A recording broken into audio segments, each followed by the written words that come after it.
enjoy the process of climbing lines sometimes because it really gives you a feeling of how it's going to be on the way to ski down. Yeah, it's fun to move on steep snow and have that feeling where you can efficiently crampon up something and you're just looking around and being in a super cool mountain environment.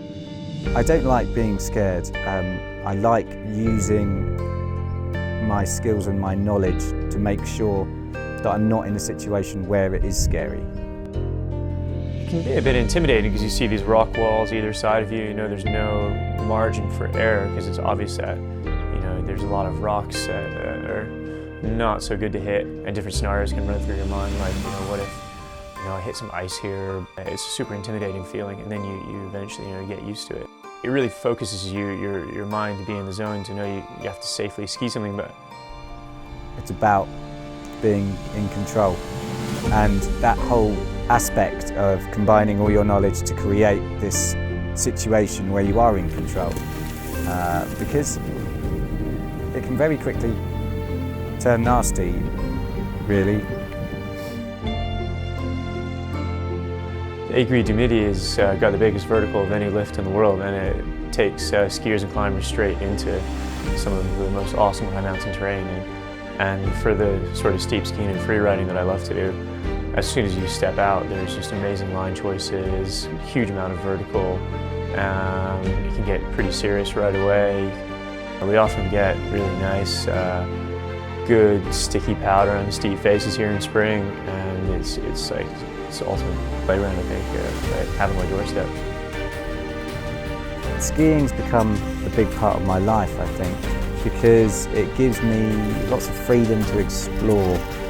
If you weren't humbled by the days where you got it wrong, you wouldn't have that amazing feeling of when you actually got it right, and that's really nice. And that's half the challenge as well, is like putting all the pieces together, working out the puzzle to then go and do that.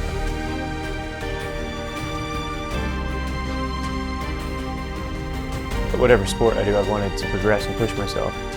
And I think steep skiing is really cool because it's such a mental as well as physical challenge. And I love the aesthetics of it, looking at a beautiful mountain face and kind of finding a cool looking line and finding a safe way to ski it. And I also, I'm a climber and mountaineer as well, and I think it's cool to throw in some mountaineering challenges that really bring out different skill sets in you, that you really have to think tactically and kind of philosophically about these like bigger steep lines and how you're going to ski them, when you can meet condition.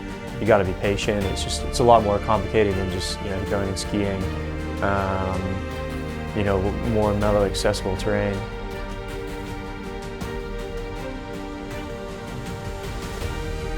Certain things you can do to try and limit an accident. One is making sure your gear's good, your ability's good, your head's good. The weather's not against you. You're not somewhere where it's too hot for the conditions. There's not too much snow for what you're trying to do. There's enough snow for what you're trying to do. And those are all the things that you need to kind of combine. If you get one of those wrong, for me, again, it can make it scary, but I don't want to put myself in a situation where it's scary.